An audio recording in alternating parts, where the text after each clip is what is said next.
Welcome to the Nordic Mythology podcast. I'm Daniel Farrand of the company Horns of Odin. As always, before we jump into today's show, I do have to plug the Patreon. It's how we keep the lights on and it's how we keep the podcast going. The main benefit over there is our Q&A episode that we do with our guest every single week. It's a bonus show, Patreon exclusive, and you get an extra 20 minutes, half an hour of a show. So if you have a favorite show, you want more of it, you want to carry on, maybe some things went unanswered, check out the Q&A bonus episode.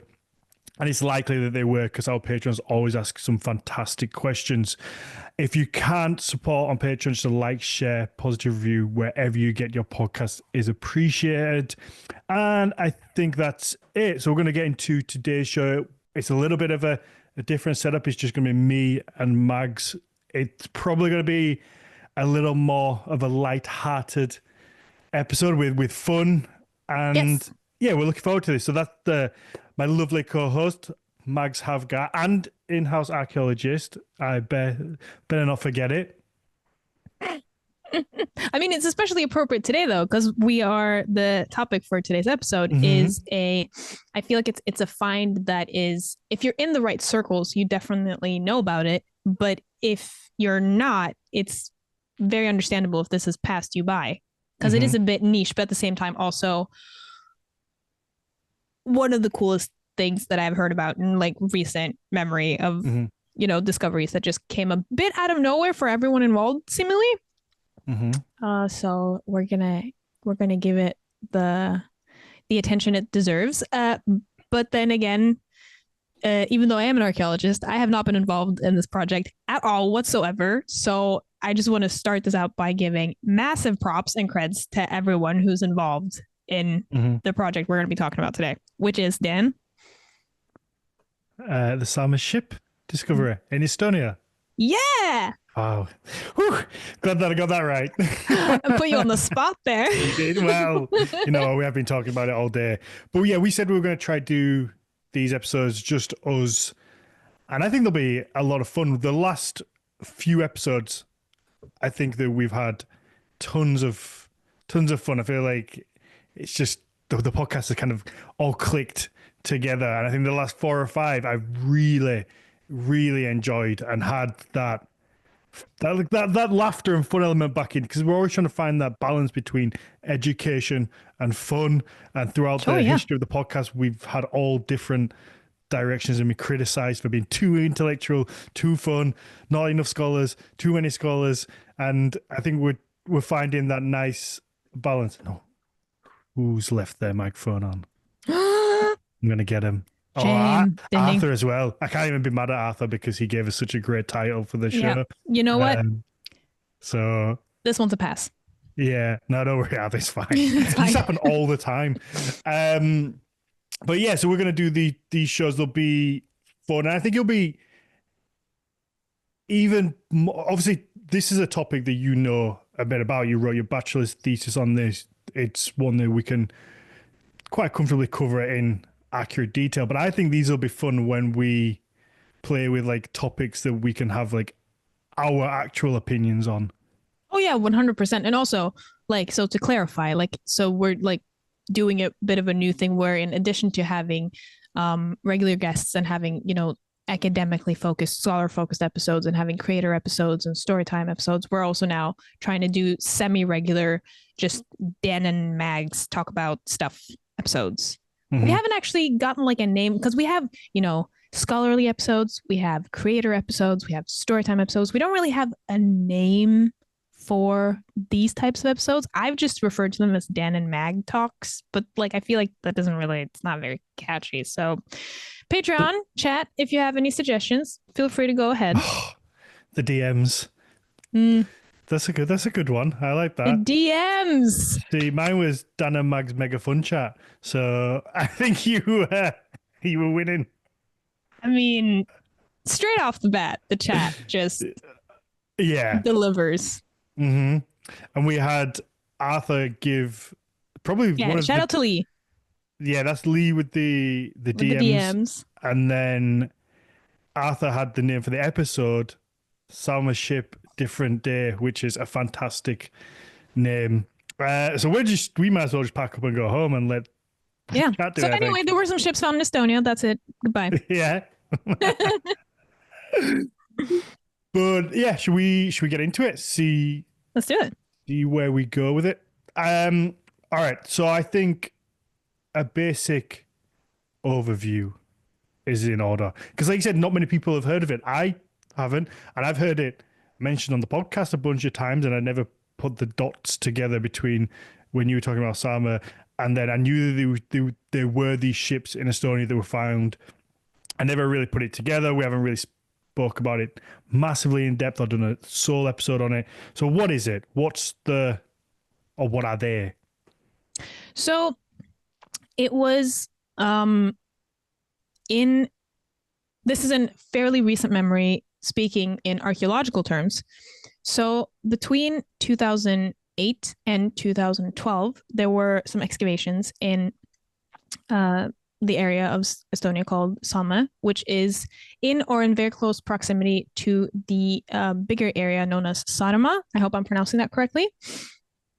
Wow, and they really made a difference there with those two. uh-huh. To my ears, you just said the same word twice, and I know that's like I don't mean to, but like Salma and Sama. Saaremaa Can you spell that? is Saar. Oh no.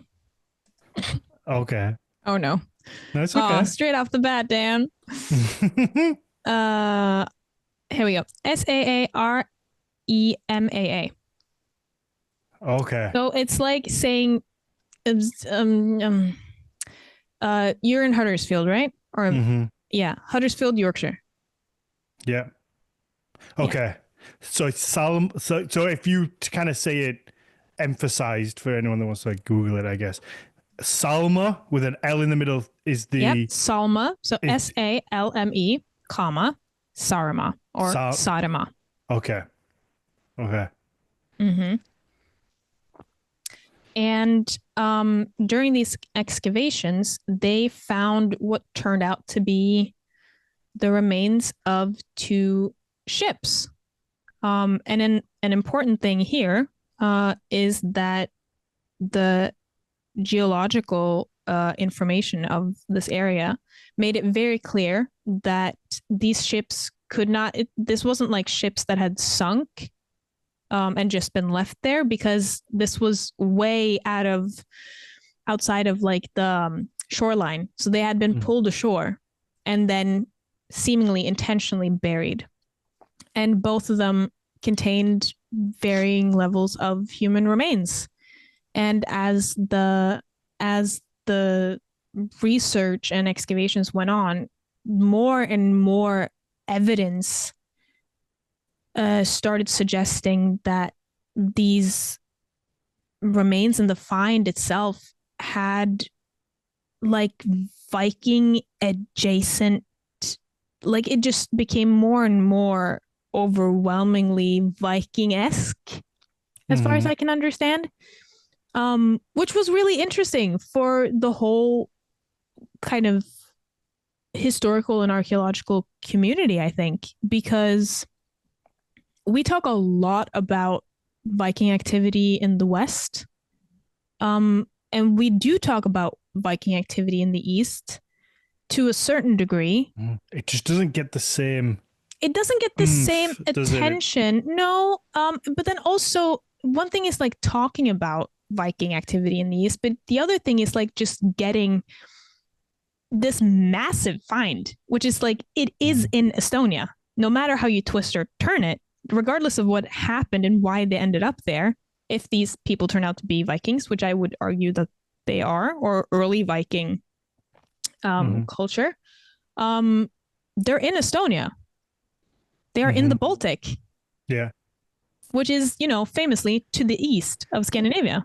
I think, because I actually think that a lot of people, Joe Public, their first introduction to Vikings being in the East would be the Vikings TV show, because they have a little bit where Ivar goes to like the Rus and like Is it? Yeah, it is either. Goes to like the Rus and that whole area.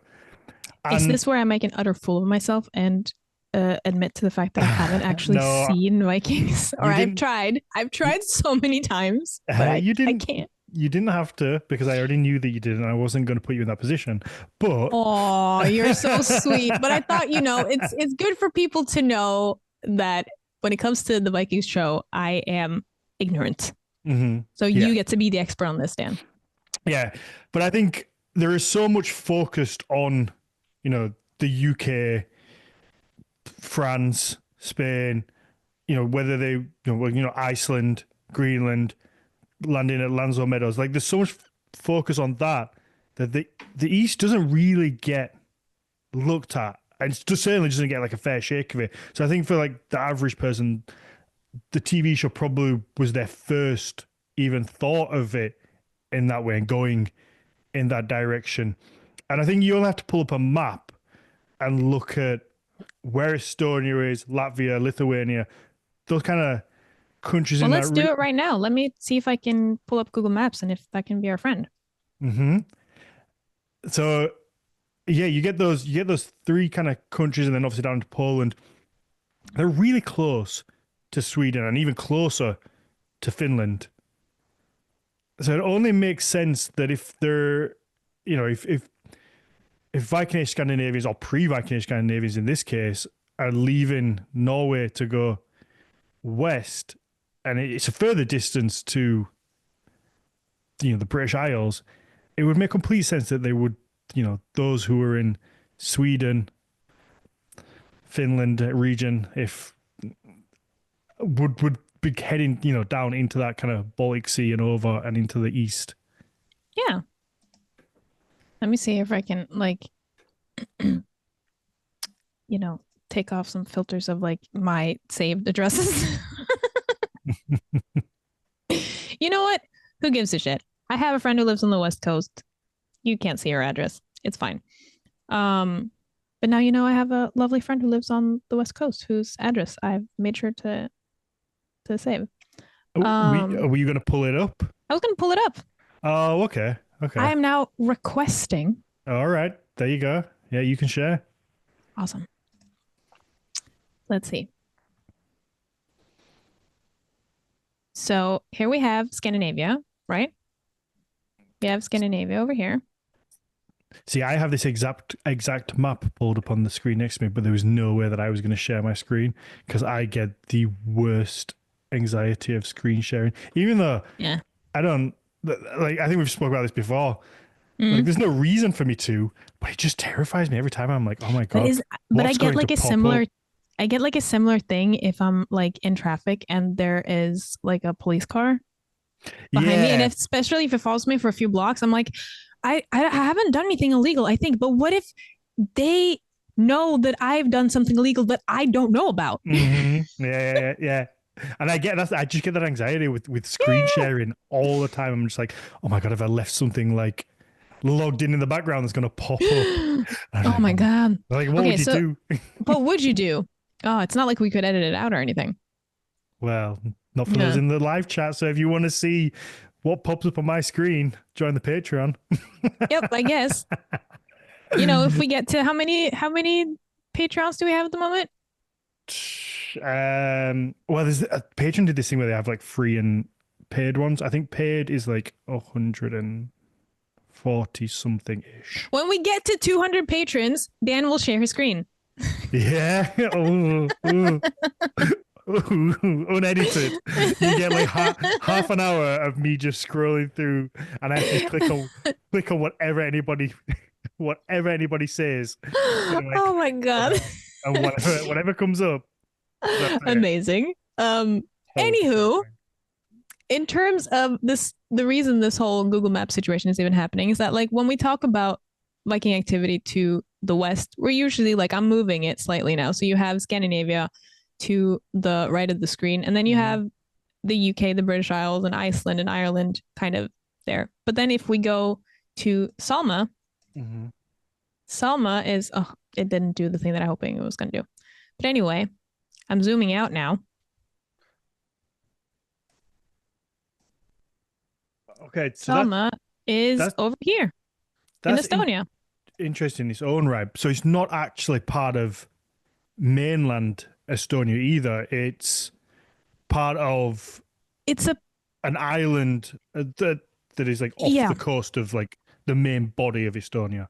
It does seem to be that way. I gotta admit, if someone is familiar with Estonia or from Estonia, please correct me if I'm wrong. But I did listen to a few lectures on the topic, and it did seem to me that it is. Let me pull up like the satellite image to see.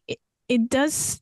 It looks like an island, but it was referred to as a peninsula. So I do wonder if there's a sliver of land somewhere Oh, okay. that actually connects it to mainland Estonia. But then because it was commented that in the Viking Age, these would have been islands, Right. Okay. So but that it might today be. it's a peninsula of some sort. But I can't tell you where Mhm. that like connection is. It might depend. Might be depending on the tides. So Might like be depending the time of 100%. day, it might be an island. Sometimes it might be.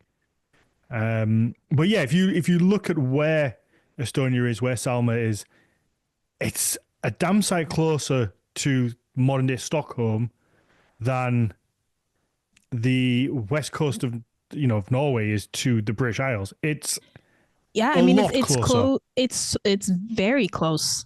I think the only example that I can think of that would be closer that we've talked about in recent memory is Leszek's talk where he drew the line between like modern day Denmark and modern day Poland, Yeah, which is yeah. like it's right there. And then obviously we have. But then England, as we usually talk about in this Viking setting, is much further away. Again, Mhm. with like tides and everything, I can't speak to that, but just in when you look at it on a map like this, it's not within the realm of reason Exactly. And as to then why like people from Scandinavia would make their way there. if you can you zoom in, and also for anybody that is only listening, please do go and check out the YouTube. You can. I keep saying the YouTube. I'm so fucking old. Go and check out YouTube, and you can obviously watch the episodes and see everything that we pull up, whether it's the guests or just us talking, or my screen. We can pull it up, and you can kind of have a look and follow along. Hit the little like and subscribe button. But there, kind of just in the middle of the screen below, you have Gotland, which obviously we know that the Vikings heavily used and stored a lot of silver there and other wares. So I mean, that's Gotland is his own thing that we can get into at mhm. some other point. But that's even that's even closer to Mm-hmm. Salma, isn't it? Than who's um, Meg left her camera on. That's twice that's happened today now. But doesn't that just add to the factor of this being like a very laid back, casual, fun episode? Yeah, it does. Surely we can edit that out, but I'm not going Surely. to. We're going to leave it in. Yeah. But yeah, obviously you have Gotland there, so that's even closer. That's almost like a stepping stone between Sweden and Salma and Latvia. Mm-hmm. And now I'm trying to think. I'm not too familiar with Swedish geography, but the thing is that isotope analyses were done on a fair amount of the human remains. We'll get back to how many individuals we're talking about in a second. But the thing is that after a while, they were able to. One thing is the material evidence. And when I'm talking about material evidence, I mean like the physical stuff that was in these ships. Mm-hmm.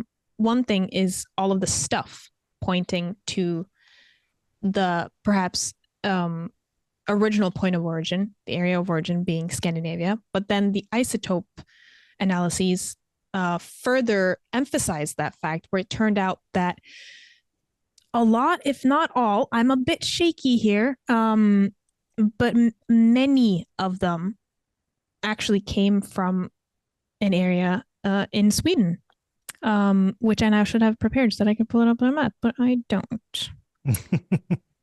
So there you are. But yeah, what we today would call Swedes, but obviously Sweden as we know it today didn't exist yet.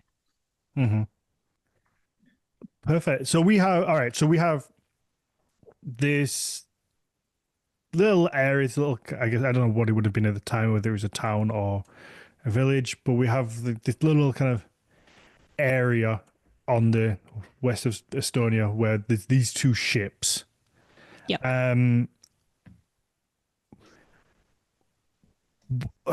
So they kind of get dug up, and I kind of already know the answer to this, but they get found, and do people straight away think, oh, these are Viking, or like how does that work? Because obviously they're not meant to be there. No one's expecting Viking ships in Estonia. No, okay, so here's the thing. And now I'm looking directly at the latest excavation report from 2013, where it says that the second burial ship, Salme 2, was dated from the end of the pre-Viking Age, placing it between 650 and 750 AD. Mm-hmm. So for context, Lindisfarne is 793. 793. So what I think to me is interesting is that this is a very obvious example of whether or not you define this discovery as Viking or not entirely depends on when you consider the Viking Age to have started. Mm-hmm. And so if you are not uncomfortable with giving it a more of a loosey-goosey time span of being like, yeah, we usually say that the Viking Age started somewhere in the late 700s, but for all we know, it could have started sometime during the 700s. Mm-hmm. Then this ship, Salme 2, and if I remember correctly, also Salme 1 is from the same circa the same time period. Then they would be considered Viking ships. Mm-hmm. And we're in the same situation with the Yellowstar ship that was excavated here in Norway in 2020. The first episode that Dan and I did together. That ship is also dated to, the mid 700s. Okay. So it also so it just shows that it depends on like we are actually in charge of what we determine to be Viking or not, depending on when we set the boundaries for when the start date of the Viking Age is. So it's a bit of a philosophical conundrum, isn't it? I could go on about this for ages, and people will definitely disagree with me, and that's fine. But that's why it's fun, because we've made these categories, right? Yeah. So if a Scandinavian goes a Viking before the Viking Age, is it a Viking? Yeah, who knows? That's the kind of question, isn't it? It's so if somebody that lives in Scandinavia before 793 goes raiding somewhere, which is the kind of the definition of being a Viking, do they still class as a Viking? No, I would say, yeah.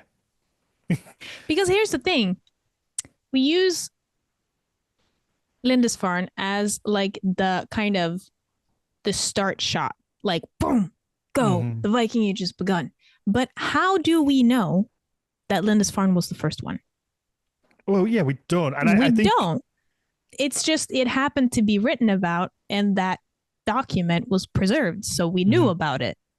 Yeah, and I think that it also attests to this idea of everything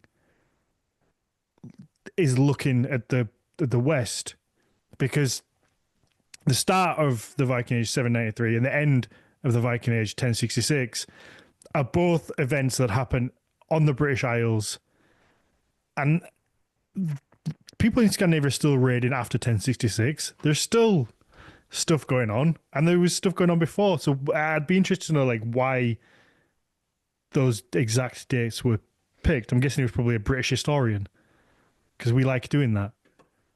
You know what? I think we should do a separate episode about that, and I also need to get into that, because the interesting thing too is that it entirely depends on what country you're in. So like 1066, sure. But in Norway, we usually refer to the end of the Viking Age as 1030, which is when the Battle Okay. of Stiklestad happened, because that's when St. Olaf was killed.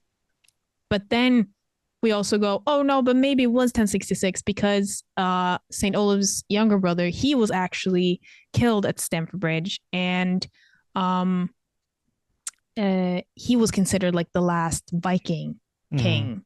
So, but Yeah, I've I had guess. hard discussions with people who are like, if you consider the Viking Age to have continued after 1030, you're a bit of an idiot. Like it's been like there are hard lines on either side.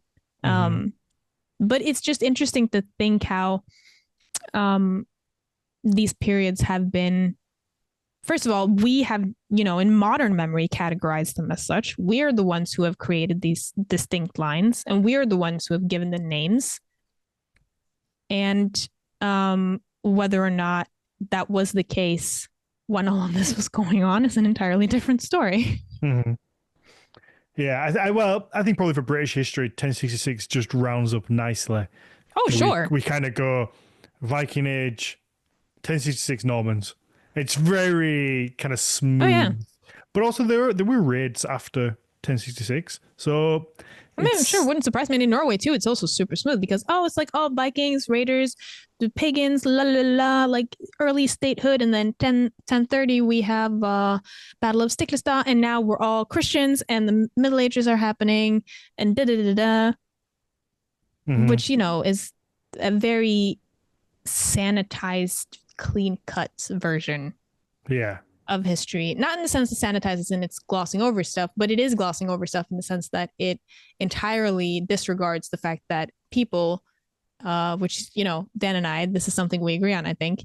People throughout all of human history, I would argue, have always been messy and chaotic. And that is what Mhm. makes us fun. Yeah, absolutely.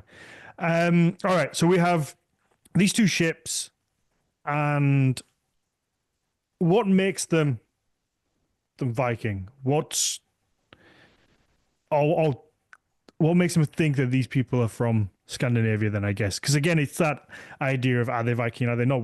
That's a debate in itself, isn't it? It's whether you move the date of the Viking Age forward or somebody undergoing the acts that would be considered Viking outside of the Viking Age. Are they still Viking?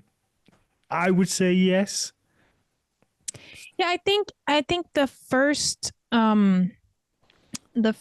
evidence of this is just from what I can understand. And then again, I am biased since I'm a Scandinavian archaeologist and I'm very used to looking at, you know, the style of, I'm not saying all Scandinavian archaeologists are like this, but my area of study has, up until this point, been very much concerned with Scandinavian ships from this period.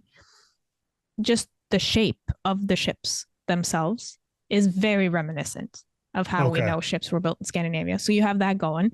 I'm uh yep, they seem to have been clinker built, meaning that is the type of way that ships were constructed and still are many places. But clinker built long ships specifically were like Scandinavia TM boat building at the time. And as far as I can tell, both of these ships were clinker built. So you have that first Okay. off. Then you also have just the fact that it is a ship burial in and of itself. I'm not saying that you can't have a ship burial that isn't Scandinavian. Of course you can. Absolutely. But this tradition of burying people in ships is just so ridiculously uh, associated with the Scandinavian way of doing things in the Iron Age Mm-hmm. that whether or not that needs to indicate that it's Scandinavian is one thing, but it does give, it's like if you taste a cake and you don't necessarily know what's in it, but you're getting a zest. You're like, I feel like there's lemon in it. It's kind Yeah. of that type of thing where you're like, it's not just a buried ship. It's a buried ship with people in it. The ship itself is clinker built. I'm getting a hint of Scandinavianness Mm-hmm. here. And it's really close as well. and then you have, the added detail of it being just in ridiculous close proximity to Sweden. And I'm guessing there is no tradition of shipbuilding in Estonia. Shipbuilding, No, ship no. burials in Estonia. Pause. Sorry. So, okay, so here is where I want to put a big caveat as an archaeologist. I am not familiar with the traditions in Estonia at this time. So Okay. the reason I'm highlighting this as a Scandinavian practice and Scandinavian way of doing things is because it's been pointed out by the Estonian researchers doing these excavations. Whether or not we had similar traditions in Estonia at the time, I can't speak to that. I genuinely don't know. But yeah, the modern researchers who are, experts in their field, in their native country, have pointed out how weirdly Scandinavian this feels. Yeah, I think from one of the videos that you sent me, their first opinions were that maybe it was like a wartime grave from finding the bones, and it was German soldiers. So yeah, that was something really interesting that I didn't know until I watched those lectures as well. That they had a hard time even realizing how old this stuff was, because there has been so much modern history going on in the area that to begin with they assumed that the rivets or the ship nails could have been from boxes that might not have been all that old, and that some of the human remains that they started finding could very well have been soldiers from the Second World War. Yeah, I think there was a wayward foot that they thought might have been someone hit by a landmine. I don't know if you're blown up by a landmine, and then just kind of like, we don't know what to do with this. Unfortunately, succumbed. Yeah, to a landmine. We don't know what to do with this. Let's just throw it in the pit. But yeah. So what about the things that are in there that are found? Obviously, we have bodies. So there's a burial. But what about obviously we know it's common to have grave goods. I assume they would be a big identifying factor, and what are there, or what were there, and do we know what kind of pointed to Scandinavian? The most striking pieces of evidence, as far as I can tell, are these sets of gaming pieces that have been found. And when I'm talking about gaming pieces, I feel like a very close association that would be very natural to have. I don't know whether or not people think of this, but like that, because that's what I first thought about. What was when I heard that there were gaming pieces in this burial. I was like, oh, Louis Chessman. No. We're talking about like little kind of ball looking clay pieces, as far as I can tell. I'm pretty sure they're clay. But they were placed in close proximity to, and in one instance, inside the mouth of the remains. Wow. Yeah. Okay. And seemingly, those types of grave goods, or this specific type of grave goods, stuck out to these archaeologists. They were like, what? Yeah. What's this? what do we got here? What are we doing? Yeah. The one of the lectures that you sent me, he was quite negative towards the archaeologists not spotting that they were gaming pieces. I think he was like, they should be discussed, embarrassed that they didn't pick up on them being pieces. And you know what? But then in defense of these poor field archaeologists, let me just share my screen again. When I'm talking about gaming pieces, and I'm going to share my screen here. So for audio listeners, again, pull up YouTube if you want to look at this. Like this is what I'm talking about. These little balls. Yes, it's almost like at the top. They look like little poops. Let's be honest. So the like little pellets. Is it solitaire? The one where is it solitaire where you have like the? You're thinking about backgammon? No, it's like you have like a round board, and there's like a series of holes in it. So you have like a round ball, and then in the middle there's like a series of like little divots, and they're in like a cross shape, and they're all filled with little marbles. And then Oh, in I the know what you're talking about. I have to look up the name for that because we have a very culturally insensitive name to that game oh, in the okay, region. okay, okay, maybe don't say that. Yeah, in you take the middle one out, and then they all have to like jump over each other, Yep. and then you. That's I don't think that's solitaire. Solitaire is a card game, isn't it? Well, Arthur said solitaire as well, which is what Okay, well maybe I'm wrong then. but I know solitaire to be a card game as well. So, But you know what? Maybe uh, the same name for different games. Who well, knows? yeah, maybe. But yeah, this is what I'm Um, talking about when I'm talking about gaming pieces. So sure, now that we know that they're gaming pieces, and without again having worked on this project or with this material myself, I do understand that the professor who held that lecture was a bit critical as to why they didn't pick up that they were gaming pieces. But then looking at that stuff, I also have to say, if I was excavating, I don't know if I would immediately recognize that as a gaming piece. I gotta just put that out there. mm-hmm. Yeah, yeah, yeah. Yeah, it's so that's what they look like. I could have said marbles, but I went down that really long, elaborate route to try and describe solitaire, and then use the word marble in my description of solitaire, which would have been perfect for what those gaming pieces look like. Yep. They look like little. Oh, I'm so annoyed that I couldn't see what they're made of, but they look, at least on first viewing for me, they look like clay or stone. Mm-hmm. But then additional stuff that harken to this being of Scandinavian origin is that you had a few swords that seemed to be of Vendel like make. The Vendel period being a specification of pre-Viking age stuff. Vendel is like one of those pre-Viking age periods. Mm-hmm. I'm just trying to make it a bit vague because I can go into that, but that's going to get very technical and niche very quickly. Yeah. And there were also a few arrowheads, shield bosses, glass beads. The So the we, the typical Viking burial I mean, it's items. not, yeah, it's not,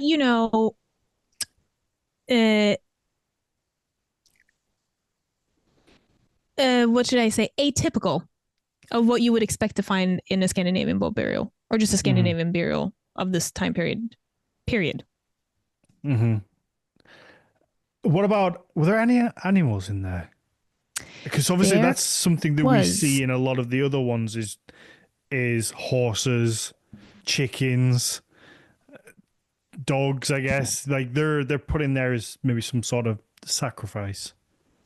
There was at least one dog. I think there might have been at least, or maybe two even. Okay. In Salme 1, I think. Again, guys, I am sorry, even though I wrote my bachelor's thesis on this, that was 9 years ago. I'm having so much fun getting back into this find, but I gotta admit, I'm having a bit of a hard time differentiating between Salma 1 and Salma 2. And Mm-hmm. I apologize for anyone with intimate knowledge listening to this episode. I'm sorry if I screw up. That's all right. But in one of the ships, there was at least one, if Mm-hmm. not two. Oh, well, here. No, I am referencing uh, the field report from 2000 and 2011. And in said field report, it says, in Salma 1, no dog bones were found, but in Salma 2, boat remains of at least 3 dogs have been found so far. Wow. Yes. Okay. Uh, I'm assuming they're dated from the time period. I have not been able to find dates for the dog remains specifically. I don't know if the dogs themselves have been dated. Is it? I don't know if is it even possible to Should date be, dog. but but dating something is also an extremely expensive process. Mm-hmm. So without, making any too hard-hitting assumptions about this. I, for one, would probably prioritize dating and studying the human remains to begin with, and then if we have leftover funds, maybe then get to the dogs. Yeah, how often do they have leftover funds? What a world that would be, my friend. Yeah, I guess they would have a good idea based on where it was buried, the level of what it was buried would be a decent indicator, I guess. You know, if it's buried on the same soil tier level, is that a phrase? Yeah. Yeah. Just the level, or like the layer. Layer is usually what we refer to. So if it's on the same layer, then it would be a good guess that it was put in there at the same time. It is, and as far as I can tell, the dogs were the only ones that were fairly like whole, or like that you didn't just have a stray bone from this animal. Okay. As far as I can tell, there were finds of cattle, sheep, goat, and pig, but I can't tell whether the animals were all there or if it was just a smattering of bones. And it also seems like at least some of the cattle, sheep, goat, and pig bones were in the uppermost layer, which then could have been just from the surrounding farmland having ended up in there. Might not necessarily have been from the burial itself, but there were, from this field report from 2011, there were 3 fragments of sheep or goat ribs found between some of the human remains, which, me just speculating here, would not be out of place in a contemporaneous Scandinavian burial setting where you would probably have feasted and have, you know, food going around, and then the remains of that were put in the burial. I don't know whether to, because I don't want to jump ahead too much, but I have so many questions that I want. I mean, let's just go for it and see. Answered. I guess. Oh, there was one animal I forgot. Oh, go on. There seemed to have been hawks that were also sacrificed. Oh, okay. Okay. So it seems to be that at least 2 types of animals were sacrificed specifically for this burial, which was then Salme 2, dogs and hawks. Right. Okay. All right. Let's go to the bodies themselves. How were they presented? Because then I think we've got a bit of a decent overview of what was there, and then we can kind of maybe look at who buried them or why and what's in there. Okay, so this is where it gets really interesting and where I get scared of saying something wrong. Because there are, to put it in very professional academic terms, a shit ton of people in these boats or ships. Okay. In Salme 2, I'm just double checking. Yes, Salme 2, there were found at least the remains of 34 individuals. Okay. And if I remember correctly, the number of individuals in Salme 1 was around 7. Right. Okay.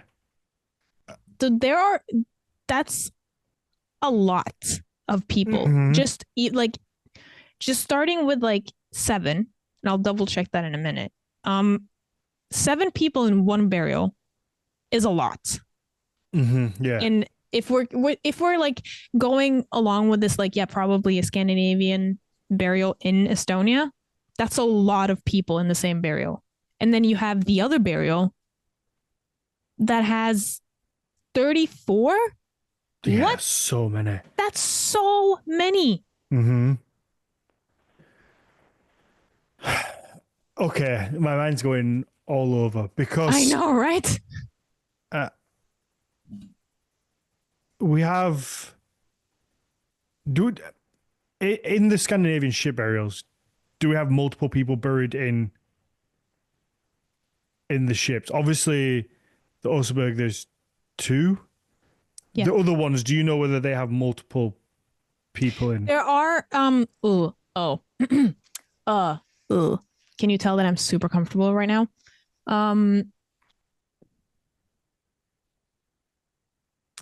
Let me put it like this. It's not unheard of for there to be more than one individual in a boat burial or in other types of burials that are from the same time period. Like we don't have a lot of them in Norway, but especially in Denmark, chamber burials, like where they've constructed a whole ass like stone chamber and put the people inside. It's not unheard of for there to be more than one person, and that these people were likely placed in the burial at the same time. Okay. Because as a little side note, we have many, many, many cases from many, many, many time periods of burials that contain both what we call primary and secondary burials. Primary being most likely the people who were placed there first, and then secondary being people who have been buried in the same burial, not necessarily right on top of, but in like if you have a big mound, and then you have someone in the middle or to the side to begin with, and then you have other people being buried inside the mound, like they've dug up part of the mound and then buried someone else in the same mound later. We have many instances of that happening.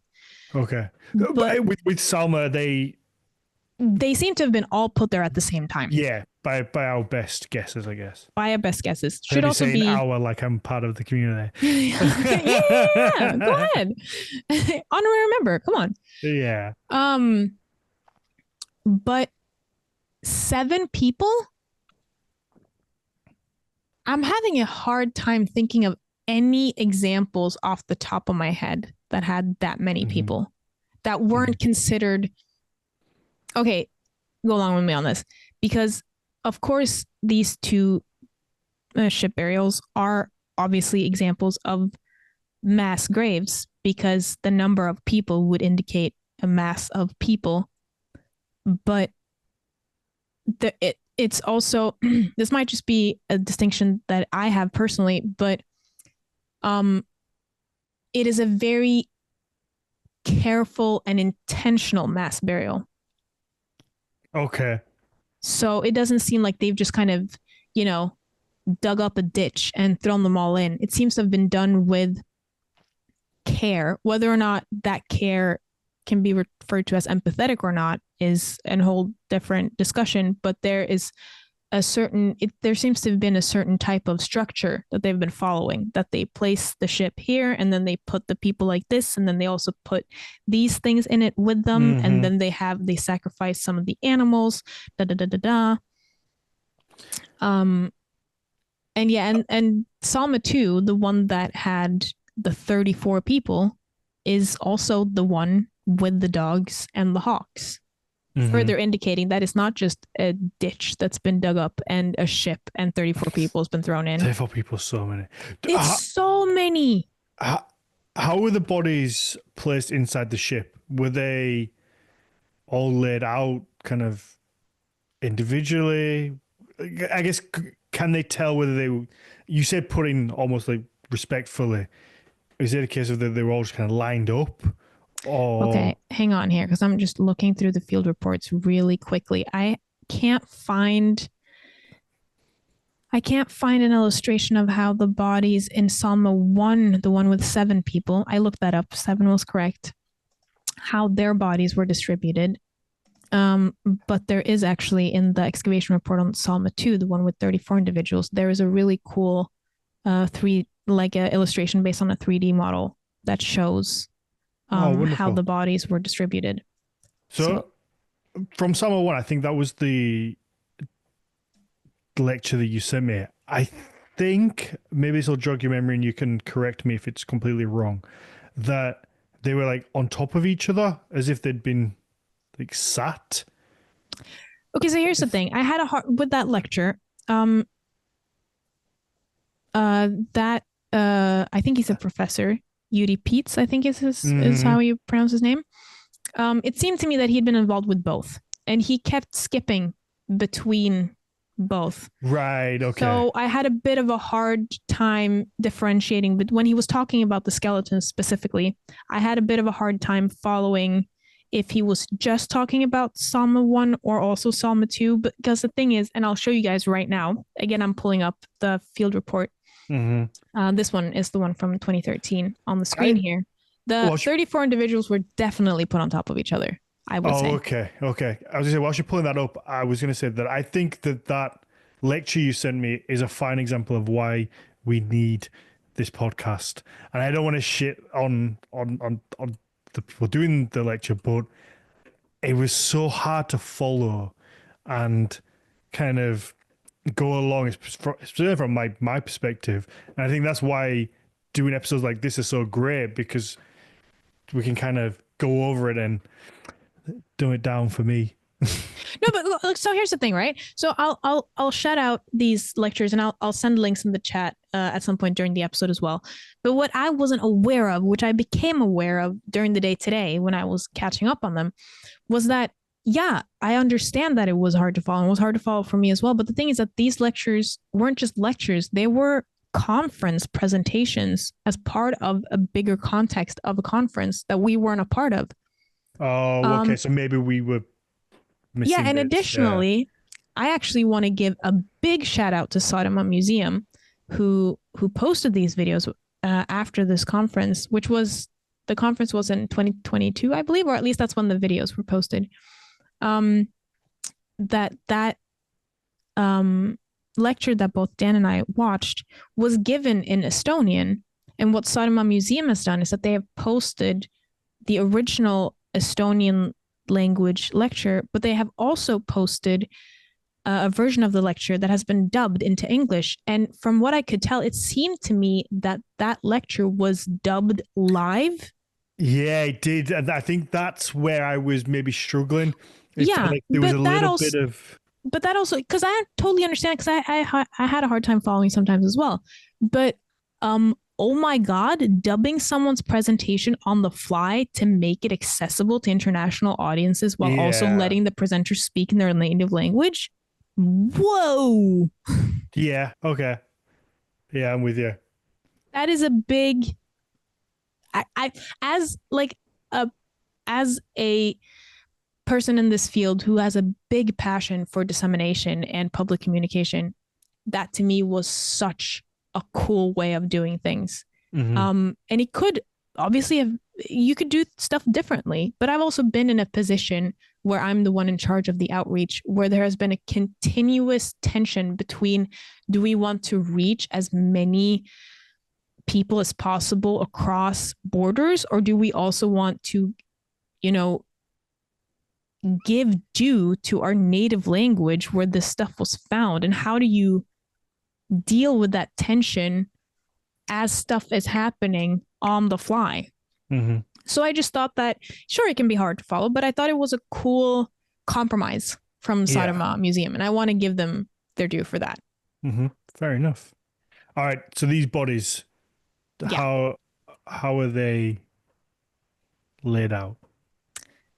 Well, I mean, you tell me, Dan. I'm reading this model same as you, but what you could tell, what I think is happening here, is that the different colors, indicates what layer the body is on. Or that. Wow! I just found out.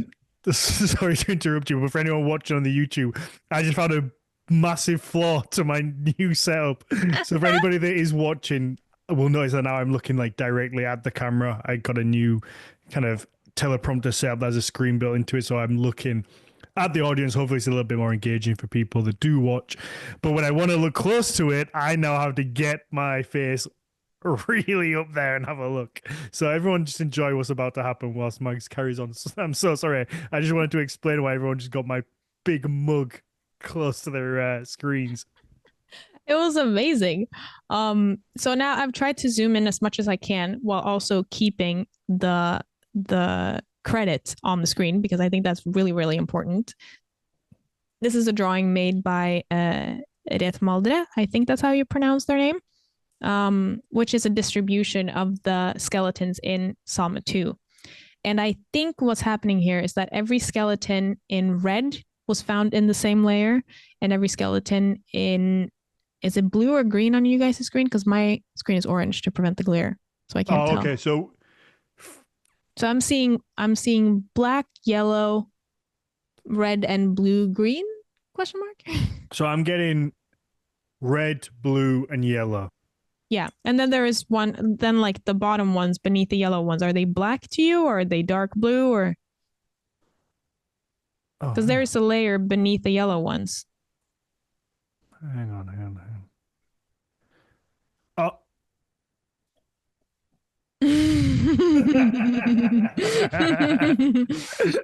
Yeah, I'm not Hi, doing Dan. that. How you doing? I'm not doing that anymore. We're just going to go with what the chat says, black and green color. I'm not doing cool. So, anywho, I think that what we're looking at here is that the corresponding colors of the skeletons refers to the layer that they were found in. But I also think that they were, as far as I can tell, they were pretty smushed, but that they were kind of stacked on top of each other. But then if you look at this, again, sure, I'm basing this off of a shit ton of assumptions. Keep that in mind, guys. But this to me does not look like a group of bodies that has just been thrown in somewhere. No, they're almost in 3 layers. They look very carefully placed. There's the red ones kind of at the top where the heads are all kind of in a layer. And then you have the blue ones below where the heads are kind of in a layer. The yellow ones look a little bit more kind of sporadic in there. Yep. And then the black ones kind of look like they're maybe facing the opposite. They're directions. like perpendicular to the rest. But again, do you think that could be like it could be like a rank thing? It could be a rank thing. It could also be a space thing, because it does seem that the way that they're placed, just from this one model, they do seem to be placed in a way where no heads are bashing against each other. Except there's a little something going on with the black and the yellow layer, but it also seems like they've been placed in a way where, like, if you looked at them from above, you would see all of their faces. Yeah, okay. Or heads. I want to make a big disclaimer here. I'm assuming that they're laying face up. Okay, yeah. I don't know whether or not that was the case, but if they were laying face up, I would assume that you would be able to see all of their faces. Okay. All right. So we have, because before we run out of time, we've done an hour already. Oh, geez. And I think the most interesting part, and we'll probably talk about this now for a while, and then I think come into this probably in the Q&A after as well, is who or why this ended up there. And I've been going back and forth in my little mind about the possibilities, because obviously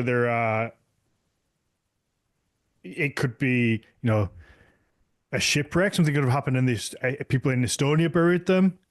It could be that fellow Scandinavians have buried them that were settled in Estonia.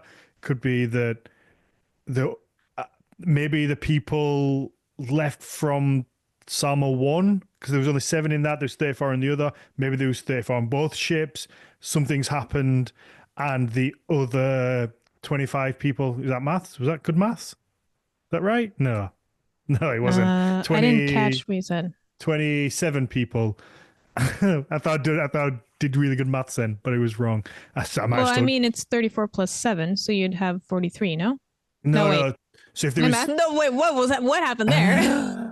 41? If there's 34 on both, and we had 34 minus, so yeah, it would be 27. So you would have... if you had 34... What is happening right now? Are you talking about what, like a vessel, like the crew? Yeah, so if you had a crew of 34 on each ship... I got you. I'm caught up now. Sure. Yep. And say everybody died. Maybe it was a shipwreck. Maybe there was a battle, and they all died. And then the other ship you had, there's only 7, which I guess probably wouldn't be enough to crew the whole ship. So you were left with 27. Maybe those 27 buried these people because they were their friends. Yeah, I don't really know what the answer is, and I guess nobody does. But I guess the first question is: were there any wounds to the bodies? Yeah. So here's the thing. What is really, really interesting is that I know that at least when we're talking about the Salme 2 with the 34 individuals, there is a this is not in the field reports that I have access to yet. There was this wonderful big publication that came out in 2023 about both the excavations, or both the finds, I should say. Unfortunately, I was not able to get a hold of that publication before this episode. But that being said, that means that we can 100% circle back to this at a later time, because there are probably a lot more questions that will be answered there. But when it comes to the people in Salme 2, and I don't know if you watched the second lecture that I sent you from that conference, but what she talked about was how there is a massive amount of, at least she hadn't been able to investigate for blunt force trauma yet, but she'd investigated the skeletons for sharp force trauma. Okay. Or sharp edge trauma, I should say. And these people, the 34 individuals, seemingly, maybe not all of them, but at least more than half of them, died extremely violently. Oh, okay. They seem to have been cut down. There seems to have been defensive wounds on also the legs, indicating that people have fallen and tried to shield their face with their legs. Oh, that's so... it's so sad, isn't it? Because when you talk about skeletons, it's so hard to kind of put into. But when you even, I detach from it. But then even you, of just course kind of, you do. You just saying that and kind of doing the action of that fear that must be in somebody when somebody's swinging a sword at them, and they're just trying to. They probably know that the legs aren't going to protect them, at least not from of the course blow not, that comes but it's after. instinctual, right? Yeah. And there also seemed, I think I'm remembering this correctly. If I am remembering this correctly, there also seemed to be sharp edge trauma from behind. And yeah, it seems to have been a very chaotic situation and a very violent situation that led to more than half of these people dying. And she also emphasized the fact that there were several instances of what she referred to as shallow wounds or nicks on the bones, but then highlighted that the fact that we even have shallow wounds or nicks on the bones could indicate that major veins and arteries have been cut. Yeah, you've got to get through some fleshy bits to get to the the bones. And that's something that would be very interesting to kind of get a bit more into in that big publication. When it comes to Salme 1, I actually don't know exactly what happened to those people. I don't know from the excavation reports that I have access to, and none of the lectures that I was able to look at mentioned the cause of death for them. So maybe we don't know yet. I think that makes it more interesting because that means that these people have, you would assume, not died pre-arriving in Estonia. So they've got to Estonia, probably raiding, maybe, or some sort of battle. Maybe there was already settlement there, and there's been a scuffle, and a big chunk of them have died. okay, maybe the argument that there would be a settlement there is even more so because they were buried there. Because if it was just a raid and a bunch of people died, you would just kind of jump in your ship and fuck off back to Scandinavia or get out of Dodge. You're not going to hang around there. Well, it depends. It entirely depends. And a settlement might not necessarily have, if there was one, it could have been a seasonal one. It might not necessarily have been permanent. No, but what I mean is there has to be some sort of stronghold there, because if you're, let's say that they've not been killed on the ship, likely probably, but even if they have, then to be able to bury it. Yeah, well, it seems to me that these people most likely came from what we today refer to as Sweden. And they're buried in a ship, and there are a lot of them. And they seem to be buried in the way that would indicate that there are people from their own culture who have buried them. Well, which then tells me that if this was a raid or a trip of some sort, they traveled with more than one ship. Is what that tells me. But I guess my point to that would be, it's no mean feat to bury a ship. Nope. So if, say, they've gone inland into Estonia, been in a battle, first of all, you'd have to recover your dead to bring them back, or they've been killed very close to the ship. But to be able to bury that, you have to feel secure enough. Because if it's a case of you need to bury your dead, you're going to just dig a grave, throw them in, because you need to get out of there because you might be killed next. Well, yeah, but there has to be some security or safety for you to then be like, okay, we're going to bury a space big enough for a ship, put everybody in there, have the goods. So it's not a case, it can't be a case of that it's just a raiding party gone wrong and then we've had the time to bury it. But that's basing this off of the premise that whoever they were battling weren't rebuffed. Even though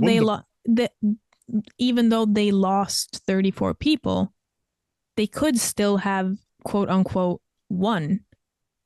And the people who were then left felt secure enough to get this done. Also because I don't know whether a long ship would be able to, I don't know, like I would assume that trip wouldn't be that arduous and long. I don't know. I also don't know what season we're talking about, what time of year this happened, but would you be able to pay your fellows, your companions, the same respect?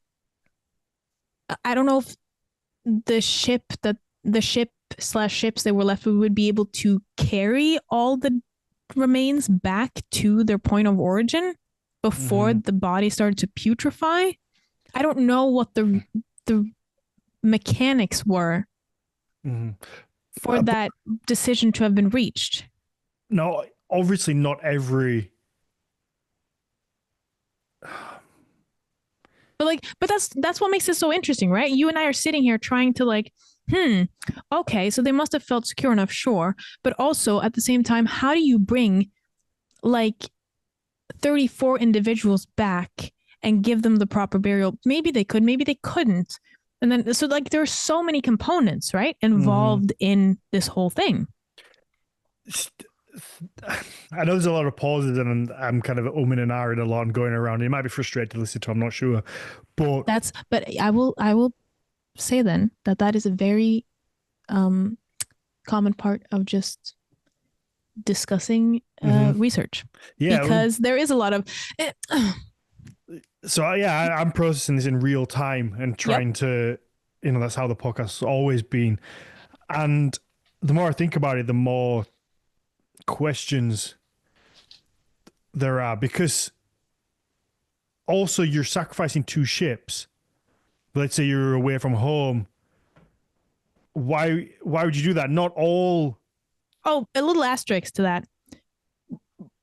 We assume that these two burials happened pretty like that they are somehow related to each other or that they might have happened at the same time. We don't actually know whether that's the case. Okay.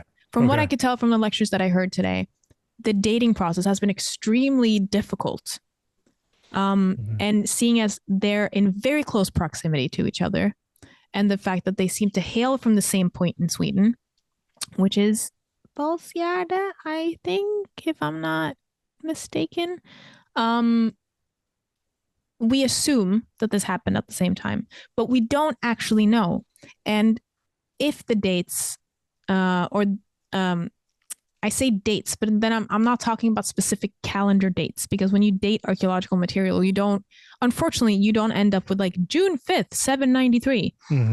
You end up with 793 plus minus 25 years, maybe. Yeah. It's a long time. Yeah. So, for all we know, maybe one of them happened first, and then some other people went back maybe 3 months later, maybe 3 years later, maybe 30 years later. And some people then also died, and they knew where the previous burial was, and they buried them close to them. Like we don't know. Yeah. Okay. See? I'm struggling here.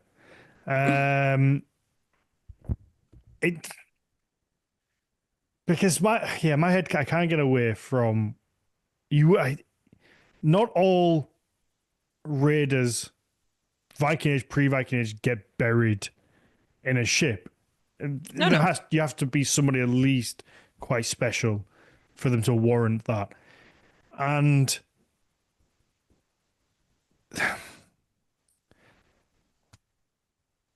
I'm leaning towards there has to be maybe some sort of like semi-settlement there, because being able to bury them, like say, it takes time to dig a ship to bury it, and the preparations. It's not, you're not doing it overnight. It's No. it takes time. You're not you're digging 6 feet and throwing someone in, and